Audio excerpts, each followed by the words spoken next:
We're here. It's loud. Ruckus. Friday night. Is it Friday?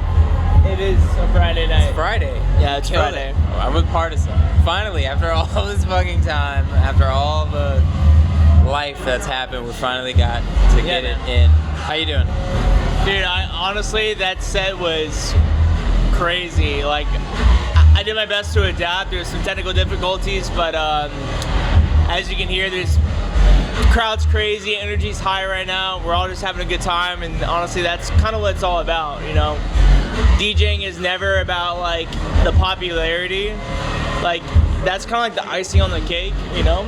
Is when you have a nice crowd to play with, but I think in general, it's like when you're all having a good time and you just, you know, have that energy on stage, you know, that's a good set, you know? That's facts. Can we just dive into that? Usually we start with kind of how you got started, but like there were some technical difficulties, you know, things that are completely out of your control. So like what's the key to like DJs just starting out to like keep it pushing and keep the energy alive? Like what's your thought process?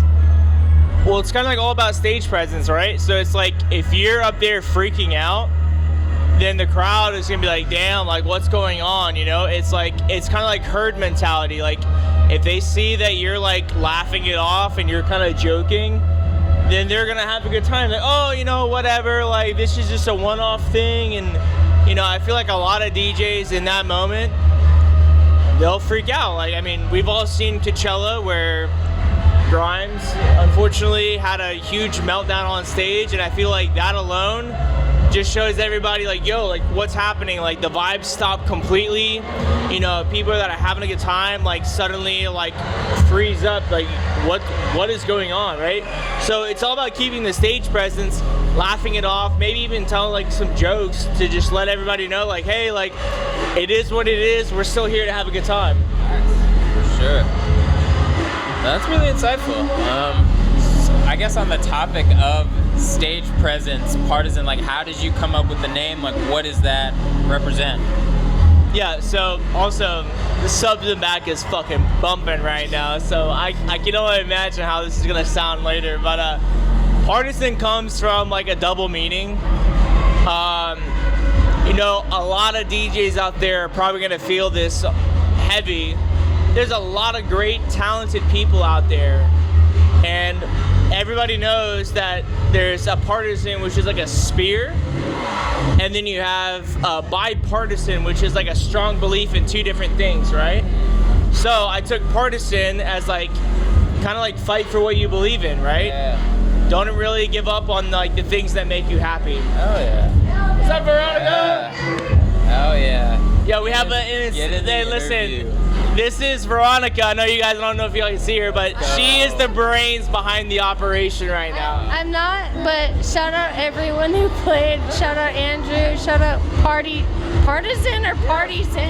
It's pronounced Parmesan. No, it's Partizen. It's Partizen. I was like, Partizen? Anyway, Yeah. shout out y'all. I appreciate you. I appreciate you, Veronica. Thank you. Yeah, right? Wow. No, but just to sum it all up in a nice little like spark notes, Partizen just says, you know, fight for what you believe in. There's a lot of people out there that are gonna doubt what you do and say you can't do it, and like I represent like, hey, like no, you can, and you at least die fighting. Don't give up. For sure. Can you dive into, I guess, where the fight began? Was there any aha moment that you were like, I'm trying to start taking music, DJing specifically, like seriously, or? Absolutely. When I first started off, my last name is Bacon, so I went by Bacon You Crazy. Whoa. And I started playing, I believe, in other places, and I had promoters coming up to me.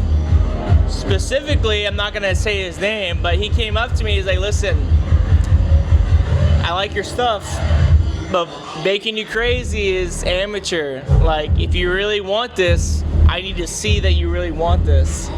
So I had to really think hard about what my new, like, everything was gonna be. And that's what I came up with Partizen. Like, I'm retired military. I chose the life of entertainment and like giving back to a community that has given us so much. And we've all seen it. EDM is evolving, whether we like it or not. And staying true to like who you are as an individual, it really inspires those around you to do some things that they wouldn't want to do. They come out of their comfort zone and like, hey, I'm gonna try something new because this person tried it and it worked. There's a lot of, like the life in general is very hypocritical and very, very against like doing what the norm is.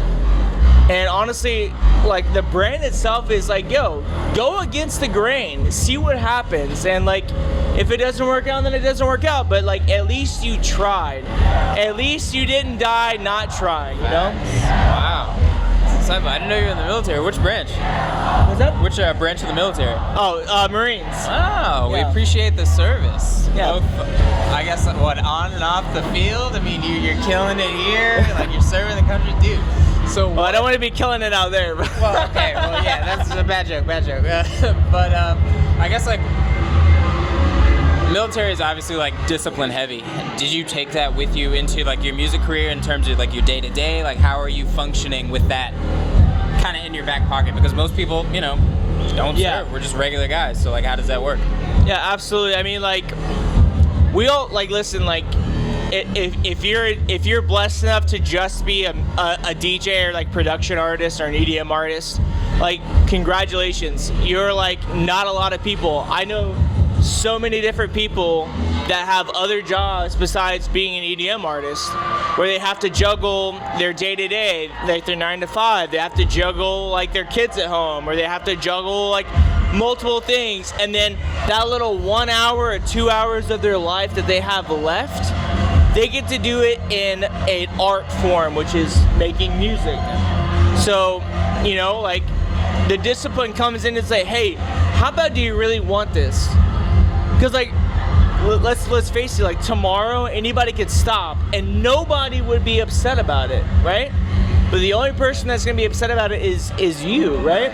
Because you know that you gave up because you didn't try hard enough, or you didn't set aside more time, or you just wanted more sleep. And at the end of the day, it really matters to how bad you want it, And like, that's what keeps me going. That's that type of discipline that I think everybody needs, How would you say you're kind of juggling your time musically now? Are you focused more on production? Are you focused more on technique, DJing? Is it networking? How are you kind of doing that? So that's this like super interesting question. Like, unfortunately, in 2024, you can't just be a great artist. You have to be an influencer. You have to be a great artist. You have to network. You have to do all these different things to get a sliver of the pie. And it sucks, but like, people that just think that I can sit in my room and just make some killer fucking music, that time is gone. Yeah. There are so many other artists out there that are doing exactly that. Yeah. And now you have to, what sets you apart from everybody else? Because we're all doing the same thing. It's just, do people like you? Do people want to keep seeing you? Right. And that's the variable that a lot of people don't like. It's their uncomfort. Like, oh shit, I have to get out there and interact with people. I have to get out there and show face. I have to get out there and have hard conversations with people that may make me uncomfortable. Right. But that alone will set aside a lot of artists and will put you and book you at shows if you take that extra step and you invest a little bit more into your social persona. And then there's the flip side of that, right? Because you're exposing yourself so much to everybody, you're like a different person. And a lot of DJs and artists will think that like, oh, I'm just gonna come up here and act how I wanna act. And then, oh, I'm gonna hook up with this girl and I'm gonna do these different things. And then all of a sudden, like, now it's complicated. Yeah. Because you didn't separate business and pleasure. For sure. You used your business to get you pleasure, and now your pleasure is biting you in the ass. When you're up on stage, you are this person, and the crowd and your fans will perceive you as that person. Yeah. The moment you use your fandom or your popularity to get things like desire and lust, is where everybody will run into so many different problems that it ruins it. Wow. You let all that hard work go just because of 20 seconds of lust. And I think that's like the problem with the industry. Wow. He's a preacher as well. Come on. Let's go. So wait, so how do you juggle it? Because I mean, you just played a pretty killer set and you had all the fans and all the love. Like, how are you dealing with your rise to fame? Well, I mean, like I said before, like, we all have to take that extra mile to go out there and say thank you to the crowd, you know, like, hey, like, follow me on Instagram, because let's face it, like, a lot of the dubstep crowd or the EDM crowd loves you in the moment, and then if you don't make yourself memorable, they're gonna forget you. You have to you have to stand out. There are so many people out there that want to do this thing, and you as an artist, like, what makes me different? And that's just being like a person that you can adapt, that people like, and like you're sociable. Right. Like, I think everyone can agree and understand that, like, when you go up to talk to somebody and you say hello and the person kind of looks away or says hi, like, that's not somebody you want to interact with. And like, I feel like as an artist, you have to be welcome to all types of different interactions. And so for me, like, whenever I get done performing, I want to like hug everybody around me, because like, without my fans, without people that come to the shows, I'm just a guy playing robot noises on stage. Right. And nobody likes to play for an empty stage. That's facts. I guess speaking of robot noises, did you play some originals? There was also a vocalist you had during your set. Can you dive into the set list, how you curated it, and like kind of the nuances that the people listening may not have known? Yeah, I would say half of the set was originals. You know, shout out to my buddy Legion Sound. We have a great track together. And the vocalist Lilith, like, you know, she reached out to me because of my agency MSG. Shout out to them. Music's so good. They've helped me propel me in my career a little bit further along than I thought I could. But like, having a vocalist is a lot of pros and cons. Like, you have to know like how everything's gonna sound. You have to adjust things. So I felt overall it was a really good set. The entire Partizen brand is about, you know, like feeling music. Like, does this music make you feel something? But at the same time, it's like, yo, I feel great, but I want to throw the fuck down with my friends. Like, and that's the whole Partizen brand. Very melodic intro, but we throw that heavy bass in your face to make you feel alive and love this entire moment with your crew. Hell yeah. How long have you been producing for now? I would say it's 2.5 years. Absolutely, almost 3 years now. Yeah. And I'm telling you right now, if you think you have your sound, it's gonna change drastically. Facts. Can you dive into like, I guess like, who you were as an artist, like kind of when you first started? Were there any like weird things you were doing or things that you were trying to push that maybe didn't work and now you're here? Like, yeah, so when I first started, I was completely future-based and like melodic dubstep. Adventure Club, Millennium were like my like prerequisite or precursor into dubstep. I had a great moment at Imagine 2018, 2019, where like that's all I listened to. So I wanted to make music that made you feel great. I quit. No, you can't quit. Come here, Veronica. No, but that was what catapulted me into everything. And real quick, I have to introduce somebody real quick. She's gonna get in the camera real quick. Get it. If her inbox wasn't full now, it is definitely gonna be full. Be like, yo, give me a spot. This is Veronica, and she's the brains of the operation here at Believe Music Hall. What do you want to say to everybody out there? Shut up, Believe Music Hall. Facts. I love it. I love the family. I love what this has created. How do I say it? We're that like, we just have such a good crew of people, you know. Believe wouldn't be Believe without the people who believe in Believe, if that makes sense. I'm not trying to be funny. That's the best way to put it. Yeah. Like, shout out you. Shout out you. Thanks. Tonight was really great. Honestly, someone just told me it's almost as packed as Chasen Status. Yes. So I'm about to run up and go make sure. Hell yeah, there we go. I booked Chasen Status. I was like, no way. But yo, shout out to the local town, the regional town, all of y'all. Like, you guys crush it. Thank you. No, we appreciate you. Seriously. All right, everyone, that's Veronica. Whatever you do not email her. She'll never email you back. Ooh. I have another email for that. We'll link it in Word. Yeah, drop the personal email. Let's go. Wow. So what are we talking about? All right, I'm ready. Did you say a vlog from Spain? Space Laces. Oh, Space Laces. Okay. Can't hear shit.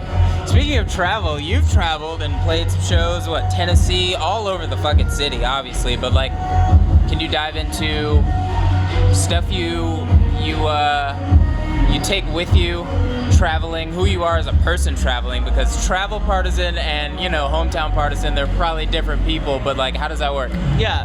I mean, it goes back again to what I said before, is like, who you are on stage, you have to separate that person completely when you go to another state. First impressions are everything. If you don't know any, like, people are meeting you for the first time if you're traveling out of state, and who you are right then and there in that moment is who they're gonna remember. So if you ever come back, or if you're ever on tour, if you're ever on Instagram, if you're on SoundCloud, they're gonna remember you and the first things that you do when you first meet your fans. So again, it goes back to just be a good person. Don't use your fandom for shit that you shouldn't use it for. Like, we all want to be a great artist, like, Excision, Illenium, Subtronics. Do you think Excision or Subtronics or Illenium are going out in the crowd and like be like, yo baby, let's hang out afterwards, like, come back to my fucking yacht? Yeah. No. They keep things 100% business, because at the end of the day, without the fans, without you guys, we're just a bunch of people making noises, That's facts. So I keep it professional as I possibly can. It's dope.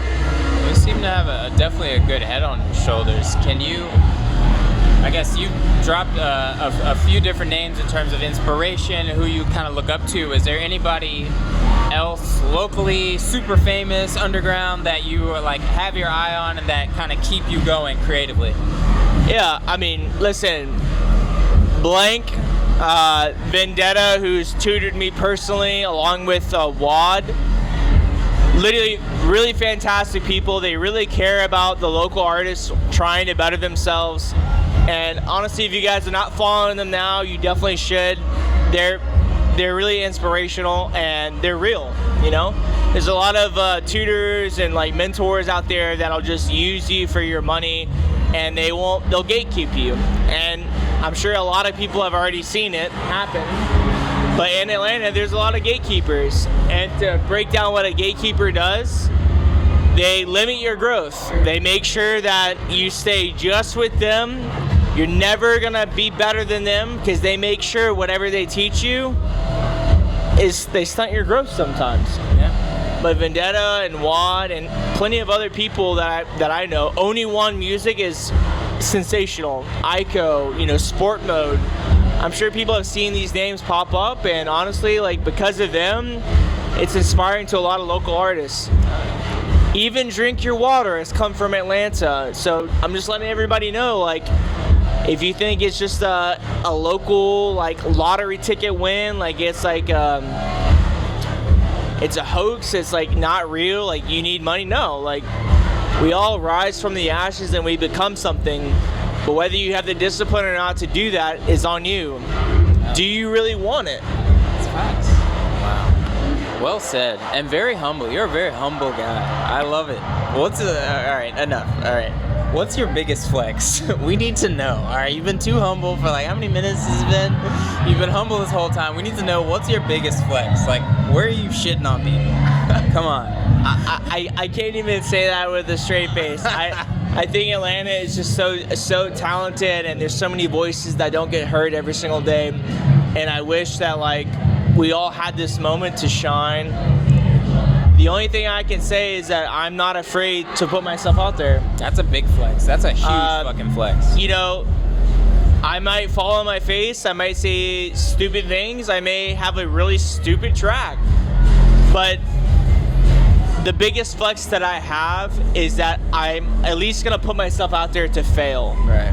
A lot of people won't put themselves out to fail because they're scared that they'll fail so hard that nobody will ever trust them again, or they'll never listen to them ever again. Right. And for me, I am who I am.